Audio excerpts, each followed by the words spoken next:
And now, the show that bridges the gap between faith and business. Welcome to Bottom Line Faith. On today's show, Ray sits down with New York Times bestselling author Tommy Spaulding, founder and president of Spaulding Companies. I don't believe you can truly love and serve other people until you truly love and serve yourself. Most leaders don't have self-confidence. And when you don't have self-confidence, you can't put others first. You have to be a self-serving leader because you have to put your own needs first because you're insecure. The greatest servant leaders I know truly love themselves because they know who they are in Christ. Well, hello, everyone. This is Ray Hilbert, and I am your host here at Bottom Line Faith. This is the program where we really focus on the intersection of faith, business, life, and leadership in the marketplace. We get an opportunity on a weekly basis to interview some of the most amazing Christ followers who are living out their faith on a daily basis in business and in leadership, and who are impacting the marketplace for Christ. And I am so honored to welcome our friend, Tommy Spaulding, to today's program. Let me tell y'all just a little bit about Tommy. He is the founder and president of Tommy Spaulding Companies. He is a New York Times best-selling author. He speaks to companies and organizations globally. We're going to learn about his passion and his heart for leadership development, not only with CEOs and business owners and executives, but a special passion and calling that God has placed on his heart in equipping today's youth who are tomorrow's leaders.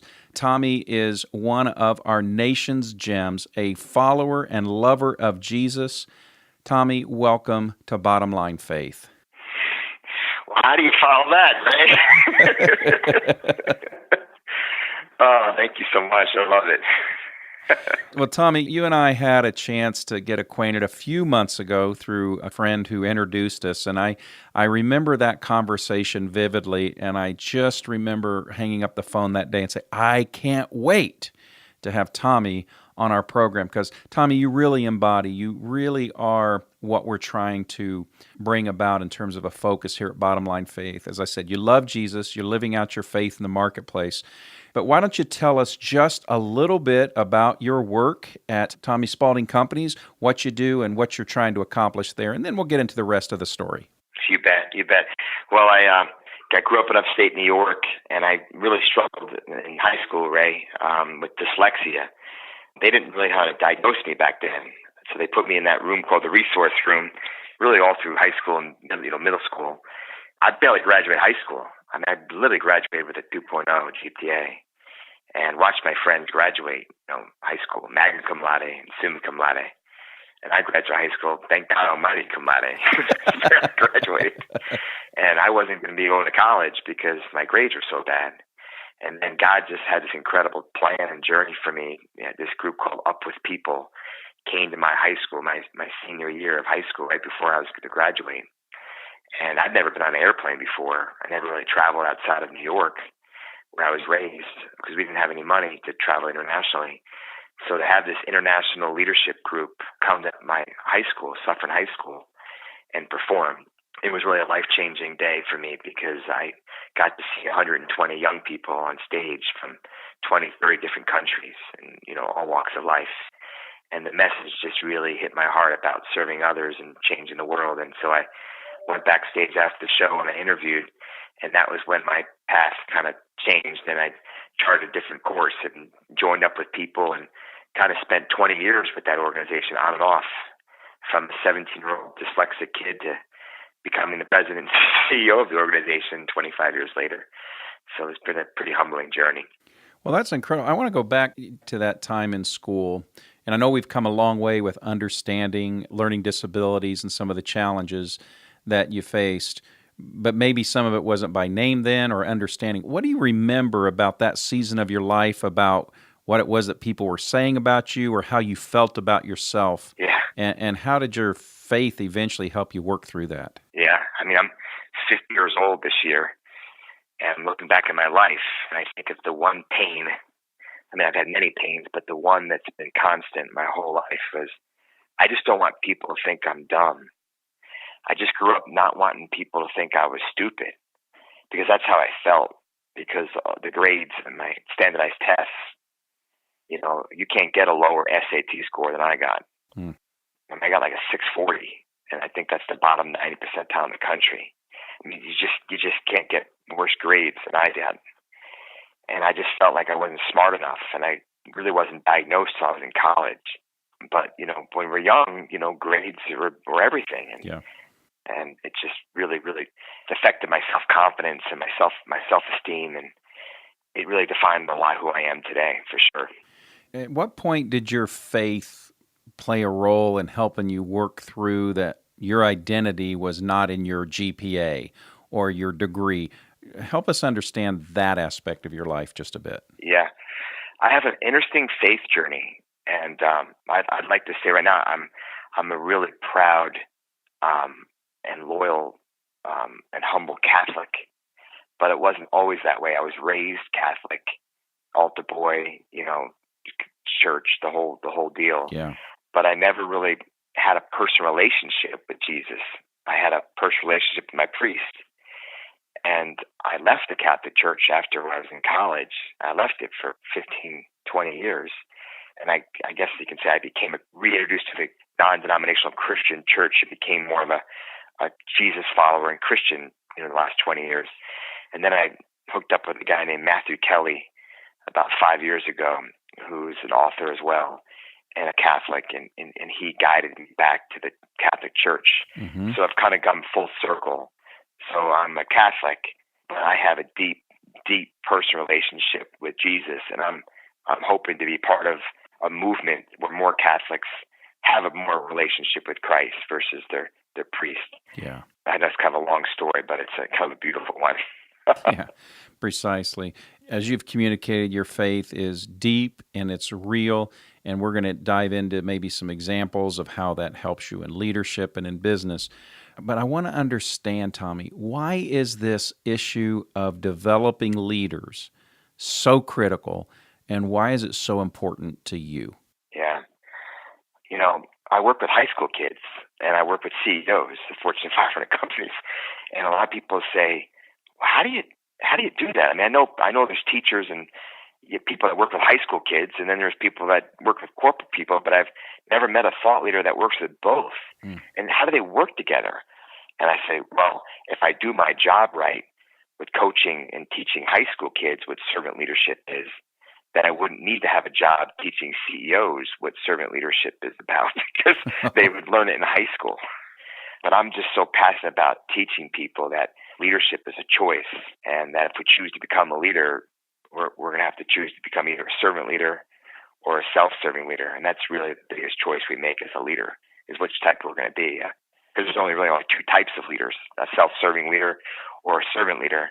And really no one raises their hand and says, man, I want to be a self-serving leader. But the truth is, 85% of the entire workforce, leadership, management in our entire country is probably a self-serving leader. And those numbers might even be skewed. It might even be 90%. I mean, it's really, really hard to be a servant leader. And that's why I just become so passionate about it.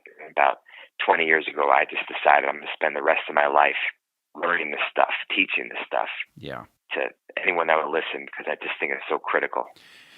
Well, there's a lot of talk these days about this term, servant leadership, and I want to dive into this with you, because our audience, by and large, these are faith-based leaders. They're running companies, running departments, running divisions, and I think inherently, I would think that, well, of course I'm a servant leader. I'm a faith-based person, but maybe not. And so would you mind taking a couple of moments here and just walking us through maybe a handful of bullet points or some of the differences, tangible, noticeable differences between a self-serving leader versus a servant leader? Sure.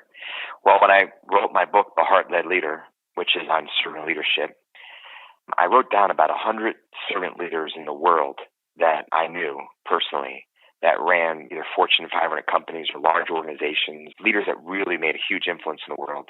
And then I felt they were servant leaders. And I called them all up, and I asked them if I would be able to interview them for the book. You know what they all said when I told them that I think that they are a servant leader, they're a heart-led leader, they're a humble leader, and I want to interview them for the book? You know what every one of them said? Not 99% of them, 100% of them said the same thing.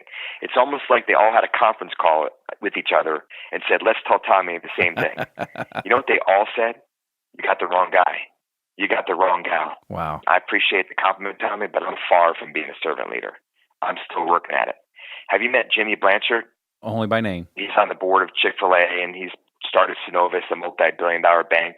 You meet Jimmy Blanchard, who's probably one of the greatest servant leaders in the world. That's Ken Blanchard's mentor, and Ken Blanchard is the guru of servant leadership.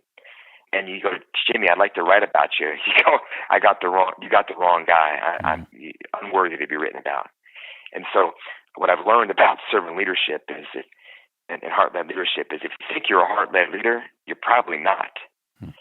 Servant leadership and heart-led leadership is a title that's given to you, not that you aspire to be and then name yourself as. It's given to you as a gift from your followers. But I think that servant leadership is really a choice, and we have to make that choice early on. It's really, really hard to lead with humility and vulnerability and authenticity and generosity at a constant level all the time. But what you do, it's life-changing. But the problem with servant leadership, Ray, that servant leadership has gotten a bad rap, is when you talk about servant leadership in the workforce, corporate America wants ROI. They want results. That's right. And so if you look at all the books that are written about servant leadership in the world, none of them really tied bottom line results. I mean, your podcast is called Bottom Line Faith. I mean, the bottom line is important for organizations. Yes. And so I wrote The Heart-Led Leader with a twist, as I connected what would servant leadership look like if it's connected to the bottom line. And so I basically researched organizations that had unprecedented results, unprecedented bottom line results. And the reason why is because they had that servant leadership. And it's just a fact that if you build a culture of servant leadership in your organizations, that you will have more bottom line results, period. You just have to have the faith of God that you can let go and build that kind of culture, which is really hard to do. It really is, and it's so, to your term, it's so countercultural, it's counterintuitive. So maybe one example that comes to mind of a servant leadership, either leader, principal, or company, and how you've seen it impact the bottom line. Can you? I'm sure you come up with many, but what's one that comes to mind as an example? Well, just your time. I mean, that's our most precious, valuable resource is our time. And most people, when they wake up in the morning, their day is really all about them. You know, they work out, take care of their body, they get a cup of coffee or whatever to rejuvenate them. They read a paper to educate themselves, and they go to work to provide for their family. Your day can be so consumed about just serving yourself. And I think servant leaders wake up and they start their day with the Lord, and they basically say, what can I do today to change the world, change my company, change my family, my community, and who do I need to serve? And they go throughout the day looking at people, not what can I get from them, but what can I do to help them and serve them? And just little bits of time, phone calls to people. If it's someone's birthday, instead of sending a 2-second text, you give them a call and leave a nice message. And it's just giving your time on a daily schedule to serve others is really a great start. Yeah, I love that. As I'm listening to what you're sharing here, Tommy, we've had some amazing conversations here. One of them that's at the top of my mind right now is Cheryl Botchouter, who is the former CEO at Popeye's Chicken. Now she's currently the CEO at PR1 Imports. And I remember in my conversation with her, she said that she not only personally did this, but taught her leaders to spend a full 30% of their work week in one-on-one coaching servant leader meetings, meaning getting to know that person, like you're talking about, knowing when their birthday was, knowing what's going on in their family, because once they knew they were loved and cared for, they'd walk through fire for you as a leader. And it's not about what we're getting, to your point, it's what we're giving. Is that what you're talking about, is really that kind of intentional, just loving people well? Yeah, absolutely. And what Cheryl did, I got to write about her in The Heart-Led Leader. No CEO has ever done that in the history of corporate America. I mean, she basically was running an S&P 500 company, Popeyes, that was floundering and failing. Yes. Stock dropped like $57 a share to $15 a share. There was more lawsuits and no trust, no brand. I mean, it was just a dead brand. And she said, the only way we're going to turn around this company is we got to start investing in each other. And I'm going to start. I'm going to spend 33% of my time blessing, serving, coaching, loving, lifting my direct reports. And all I ask is that you do that for your direct reports. And that went on for thousands of people throughout that organization. Yeah. And when you ask Cheryl, how did you grow your stock 400% in 8 years? One of the greatest corporate turnarounds ever for a franchise restaurant. How did you do it? She said, I just invested in my people. Mm-hmm. It sounds so easy, Ray. Oh, it's easy to invest in your people. To actually take the time every day to do that, that's a whole other story. Mm-hmm. That's the difference between being a self-serving leader and a servant leader. There's only 10% of people in the world that are servant leaders, that are true servant leaders, because it takes an enormous amount of time and strength to constantly lead that way. Yeah, and in that case, you've got the fire-breathing public on you, you've got the media on you, you've got your board of directors, and they're all screaming for results. Yeah. But she played the long game and gave them results by loving people well. Tommy, I would be remiss if I went any further without asking you, what's the best way that our audience can learn about you, get in touch with you, contact you? What's the best way? My website is TommySpaulding.com, and I have the U in my last name, S as in Sam, P as in Paul, AULDING. So it's Tommy at TommySpaulding.com. That's fantastic. Well, Tommy, I'd like to now just kind of learn more about your journey and particularly how your faith has played such a role in your leadership over the years. As you look back over your career and, your companies and the things that you've done, what would you say is the hardest decision you've ever had to make in business, and what role did your faith play in that decision? I've made a lot of mistakes in business, and I think all those mistakes that I've made have all brought me closer to the Lord, and it's also deeply humbled me. I think one of the toughest decisions I've made in my career is the organization that changed my life, Up With People. I can't say enough amazing things about this nonprofit organization. I spent nearly 20 years on and off with them, and it really taught me how to be a global leader, and to be a 17-year-old kid that never had a passport, to travel to 83 countries, live in Europe for a couple of years, live in Japan for a couple of years, live in Australia for a couple of years, become the CEO of this worldwide organization at the age of 35 years old. It's truly humbling. But when I got into the business and I started running Up With People, I realized that there were some critics in the organization that didn't like the way I was running the organization. And I thought I was the only leader in the world that had critics. And what I realized is any time you lead an organization, you're always going to have 10% of people that are the critics. Yeah. And I was too immature back then, Ray, to understand that I had 90% of the people that were running with me that wanted to relaunch Up With People in the 21st century and take this incredible worldwide organization from the last 50 years to the next 50 years and launched an incredible vision.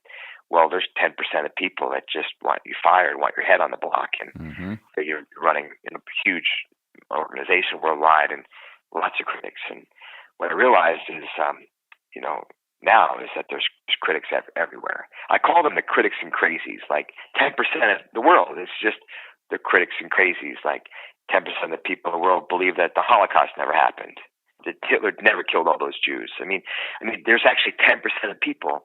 And Jack Welch, chairman of General Electric for years, knew this.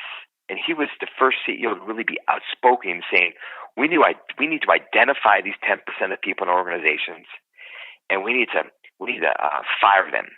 We need to ask them gently to leave our organization, and we need to focus on the 90%.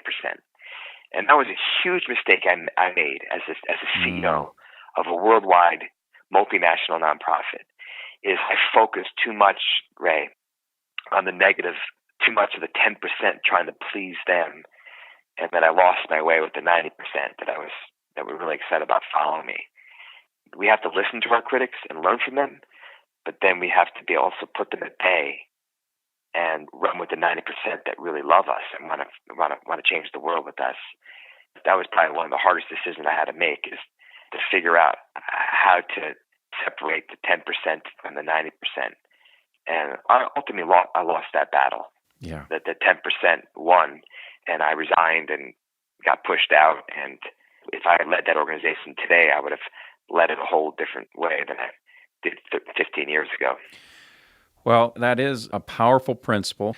And I want to, just while we're there, I want to park for just a second, Tommy, because in today's world of social media, and everybody has a voice and everybody has an opportunity to be a loud voice, we see companies doing this all the time. They get a little bit of criticism and they knee-jerk reaction and go way away from maybe some of their principles or foundations. So let's just for a moment pretend that somebody who's listening to our program right now, they're a CEO, they're a business owner, what have you, and they've been going down a certain course and they've been pretty confident that they're following God's prompting, God's leading for their company and their direction, but yet there's some voices chirping right now. There's a small minority of, maybe they're getting some criticism on social media, or maybe they're getting phone calls and emails, or maybe even inside their company, they've got a small little remnant who are complaining. What encouragement or advice would you have, based on what you've just shared with us about what you've learned? What would you say to them? Well, stay true to your values. Those that really stay firm in belief in who you are, it'll pay off in spades. It makes me think of a great story from Bob Rowling, who would be a great person to have on your show. He's the owner of Omni Hotels and owns all the Gold's Gyms and Bob's Steakhouses, and he's one of the billionaires in our country. Incredible entrepreneur, amazing follower of Christ. I've gotten to know him quite well and spoke to his organization a couple times. And years ago, he was highly criticized in his company and throughout the industry of the hotel business that he was the first person to pull pornography out of his hotel rooms. Because he was, staying at Omni one day and flicking through the channels and was just shocked at how much pornography is so readily available in hotel rooms. And pornography is a multi-billion-dollar business in the hotel world. And he was the first one that he pulled them out. I mean, this doesn't exist. And they lost a lot of money. I mean, I'm talking millions and millions of dollars a year, and was criticized. Years later, the CEO of CVS, when CVS was really expanding throughout North America, they decided that they're going to be a healthcare company. And at CVS's pharmacy, why are they selling cigarettes? Well, they were making, I'm talking hundreds of millions of dollars a year selling cigarettes. And they decided we can't do both. Let's cut it out. I mean, when you're a leader, you got to make tough decisions that reflect your values, and you're going to get criticized, sometimes even more than the 10%. Yeah. But you stay true to your values. I'm sure Cheryl at Popeyes got criticized for spending 30% of her time investigating her 12 drug reports. Yes. I mean, who does that? Right. But she did, and she stayed true to it. And she grew her stock 400% because she did. Stay true to your values, who you are. And the long run, you win. Appreciate that. And so you shared with us this hard decision that you went through and the tough time and the critics and so forth. So what are some of the biblical principles that today guide you as you work with organizations and companies, you coach CEOs? We're going to talk about your youth initiatives in just a moment. But what are maybe 2 or 3 primary biblical principles? You just talked about principles. What are a couple that drive you? Yeah. I mean, I'm going to give you 3, but there's really just one. I just centered my whole life on John 13:34. So he says, so now I'm giving you a new commandment. Love each other, just as I loved you. You should love each other. That's the commandment. I mean, if you go through the Bible, that's the biggest commandment that he gives. Love your neighbor, love your enemies, love. And we as Christians, we as humans fail at this. And we just forget that love is not just for our wives and our husbands and our children and the people that are easy to love, but love is also for people that are hard to love. And love also belongs in the workplace. I mean, your whole podcast is faith and life and business and leadership. And for 200 years, we were brainwashed bring your head to work and leave your heart home. Yeah. And I think the greatest leaders in the world now that are bringing their hearts to work, bringing love to work, and having that biblical philosophy that we're called to truly love our customers, our employees, our investors, our clients. We really deeply are called to love and serve them. And I believe love does have a place in the workplace. And I believe we never have to say the word love. I just love when I heard this years ago. Jimmy Blanchard taught this to me because he ran a multi-billion-dollar bank, one of the largest banks in the world, and he did it like leading like Jesus, like Dan Cathy does at Chick-fil-A. I said, well, do you talk about Jesus? How do you lead an organization? How do you lead like Jesus? But you really can't talk about it as much and openly because of a public company. How do you do it? And he said, we should share the words, just use words when necessary. You've heard that, Ray, before. It's a different way of saying that. Spread the word of Jesus Christ and use words when necessary. And that just changed my life. That called me to want to act like Jesus, lead like Jesus, love like Jesus, not talk about Jesus. And the great servant leaders in the world, they're Christian not by them telling you on their resume. They're Christians by the way they act. And so, Tommy, in this regard, because I talk in the marketplace with both believers and non-believers, and I've actually, heard Christian business owners tell me they've been criticized when they've had to let go an underperforming employee, for example. And they've been told, well, aren't you a Christian? How can you do something so mean and so cruel? So talk to us a little bit about this. I don't even know if I'd call it a fine line, but this tension point, because sometimes to love someone means to make difficult decisions. Can you speak to that a little bit? Yeah, I'm chuckling because Jesus was no pushover. That's right. He was firm. He had boundaries. He demanded excellence. And I just think that servant leadership has just got thrown under the bus for so many years. It's soft But let me tell you, we'll go back to Cheryl at Popeyes. You know Cheryl. You've met her. Yes. She's nice. She's warm. She's a great, warm, genuine Christian person. Ray, she'd eat you and I for lunch. She's tough as nails. I know her well. She is tough as nails. She demands excellence. There's nothing touchy-feely soft about her at all. Yeah. One of the top 5 greatest servant leaders in our country, and she's tough. Servant leadership does not mean to be soft. When you truly love someone and they're in the wrong role of a company and they're struggling and they're floundering, if you truly love them, you want to find the way to X them out of your organization, and you got to make tough decisions to do so. So when you hear those people that criticize people saying, "I thought you were a Christian," yeah, Christians got to make tough decisions. Well, I'm writing this down, so I'm listening. Just when you truly love someone, you may have to make a really tough decision. Yeah.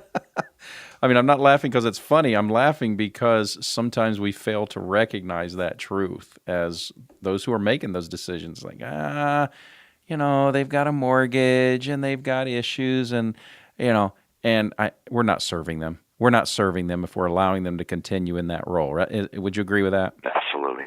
Yeah. And so, Tommy, gosh, I feel like we could go on days of this because this is such fun stuff, but it's important stuff. I do want to ask you about something that God has really placed in your heart. I alluded to it earlier. You have a real passion for the next generation of leaders. In fact, you've launched an amazing National Leadership Academy. You've got a Global Youth Leadership Academy. Would you take just a couple of moments? Why is this so important to you, building next-gen leaders? What are you doing in these academies? What's happening with all of that? I'm fired up to hear about this. Sure. And Ray, we're so blessed that this is our 20th year, our anniversary this year. Congratulations. Of our National Leadership Academy and Global Youth Leadership Academy. And it was really born of a place where I really wanted to teach high school kids the 4 most important words of leadership, which is it's not about you. Yeah. Most high school kids, they go through life thinking it's all about them. And if you can get a high school kid, 15-year-old kid, to understand that the world is not about them, it's about serving others, you've just changed their life. Up with people, that really changed my life. I really struggled in school. I didn't get self-confidence in the classroom. I got it outside the classroom. I got in the Boy Scouts. I got in student government, being class president. I got to become an Eagle Scout. And so I just had this dream of bringing all types of kids. And by the way, even though I'm a Christian, the National Leadership Academy, we have Jews, Muslims, we have all types of kids in our program. Yeah. Because I truly believe that we have to teach kids to love and serve all people. Mm-hmm. And so we bring high school kids from all over the country together, and we bring them together for 5 days. And it's a pretty intense 5-day academy teaching kids about servant leadership. They do community service, they're speakers, they do team building, and it's an incredible experience, really mentoring a few hundred kids at a time to really learn about what servant leadership is all about. And then we take about 40 kids to Europe every summer and really diving deep into servant leadership. And what I'm really trying to teach these high school kids, why I'm so passionate about it, Ray, is that I believe the breakdown of corporate America, the breakdown of leadership in any area, any sector, is when a leader doesn't truly have self-confidence in who they are. Yeah. First of all, who you are in Christ. But every issue in your entire life, personal and professionally, happens when one of the two people doesn't truly love themselves. I don't believe you can truly love and serve other people until you truly love and serve yourself. And most people, most leaders don't have self-confidence. And when you don't have self-confidence, you can't put others first. You have to be a self-serving leader because you have to put your own needs first because you're insecure. The greatest servant leaders I know truly love themselves because they know who they are in Christ. And so I try to teach high school kids to know who you are and to truly love who you are, whether you're white, black, rich, poor, zits on your face, overweight, underweight. Whoever you are, that you're special. God made you who you are. And when you could teach them how to love themselves, then you could teach them how to love other people. And that's what's missing in our education system is we're teaching math and science and history, but we're not teaching high school kids to truly love themselves. It's a tough thing. Yeah. And I just believe so strongly into teaching these kids to believe in who they are and have a purpose. And then once you do that, then you can change the world by teaching them about how to love others. You can't teach them how to love others till they really love themselves. Yeah, Jesus told us, to love others as we love ourselves, right? And that's got to be there. So, Tommy, if someone's listening to this and they're saying, hey, how do I get more information? Is that something they can learn about, the National Leadership Academy, Global Youth Leadership Academy? How would that happen? It's nationalleadershipacademy.org and globalyouthleadershipacademy.com.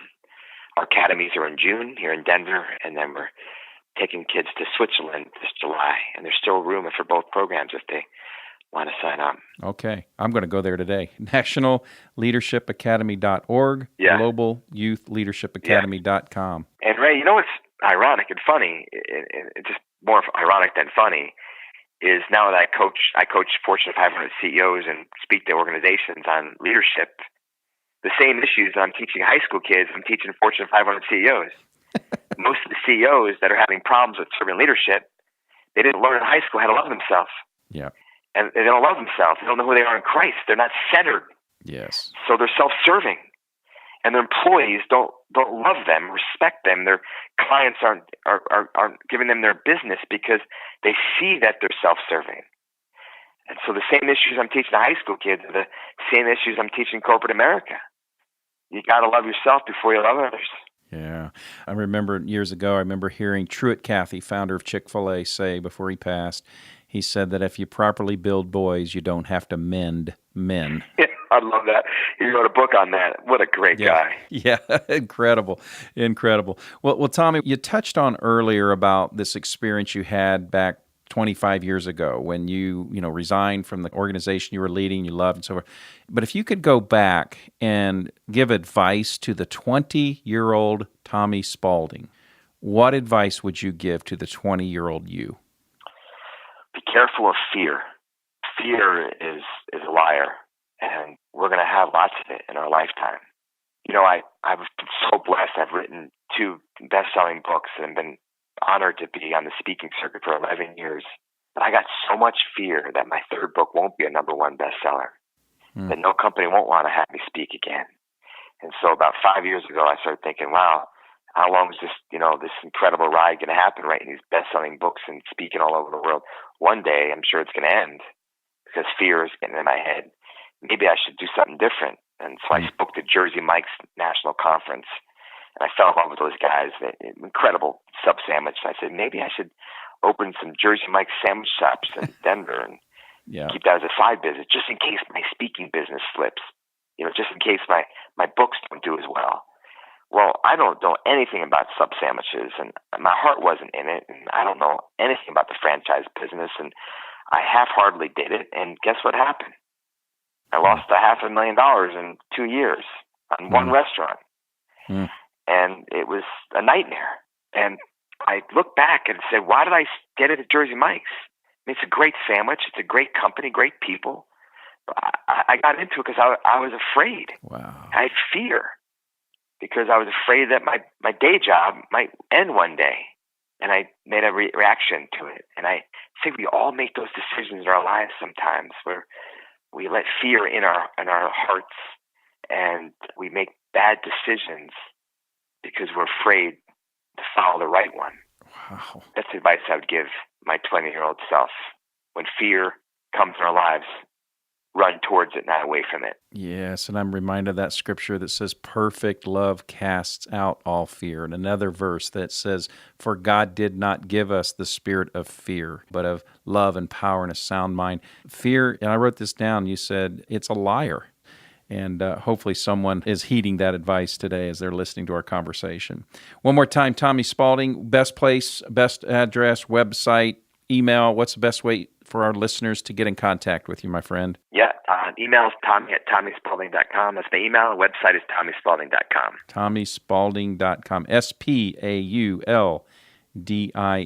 TommySpaulding.com. Well, Tommy, I've got one really big last question for you, my friend. And regular listeners here at Bottom Line Faith know that this is always the last question that I ask, and it's called my 423 question. It's based out of Proverbs 4:23, where Solomon writes these words. He says, above all else, guard your heart, for it determines the course of your life. And so, Tommy, I would just like you to imagine for a moment you're towards the tail end of your time, this side of eternity. You have a chance to gather your family, your friends, your loved ones, your most precious associates on the face of the planet Earth, and you have enough breath left in your lungs to pass along one final piece of advice or counsel. Would you just pass that piece of advice along to our audience today? Fill in the blank for us, my friend. Above all else. Love. That's it, love. My grandfather, when he died, we actually on his deathbed, and he actually said those words. And he said, don't tell me you love me. Show me you love me. Mm-hmm. Those were his last words.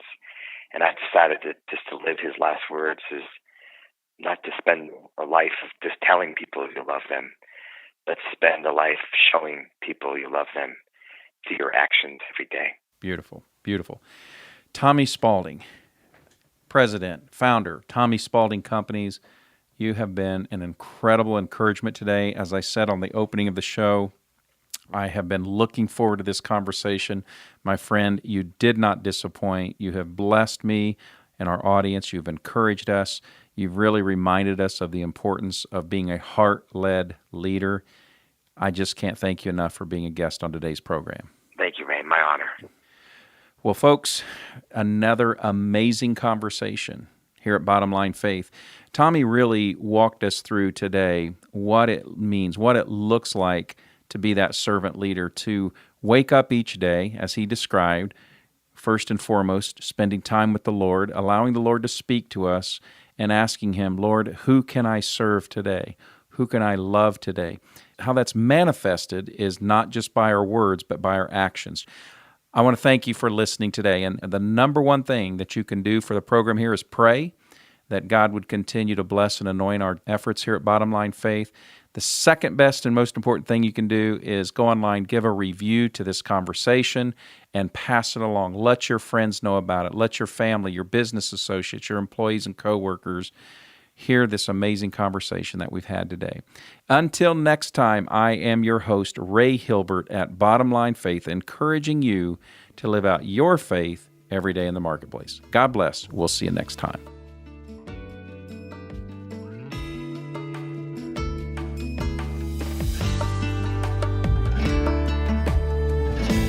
Bottom Line Faith is brought to you by Truth at Work. If you'd like to hear about new episodes or listen to past episodes, visit us online at bottomlinefaith.org. You can also subscribe to the show through Google Play and iTunes.